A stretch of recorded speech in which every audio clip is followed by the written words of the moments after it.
Hi there, it's Munir and welcome back to our security series. In today's episode, we are going to chat about something super important, security certification. You know, certifications are like the superheroes of the cybersecurity world. They are all about trust and credibility. Imagine your SCADA system has a security certification.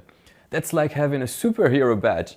It means your software has been through some serious testing and checks to make sure it's top-notch. For organization relying on SCADA system, this is a big sigh of relief.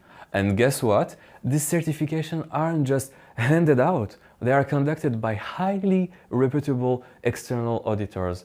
It's like having a stamp of approval from the big guys in the industry. So customers, partners, regulators, they all tend to trust these certifications. Now, let's talk about the IEC62443 security standards set by the International Electrotechnical Commission IEC.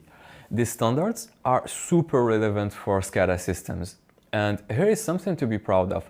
Our WinCC OA is IEC62443 certified for both standards, 4.1 for development and 4.2 for product. We make sure to keep up with the highest security standards by having external audits every 3 years. The cherry on top, all relevant features and measurements for the certificates are already implemented in the WinCC OA product. This means a significant reduction in the amount of work you need to invest. This just goes to show that the WinCC OA meets all the required security standards, but remember, you've got to take care of your operational environment too, as explained in the WinCC OA security guideline. Thanks for tuning in. Don't forget to follow us on LinkedIn and YouTube. Stay secure and see you in the next episode. Bye!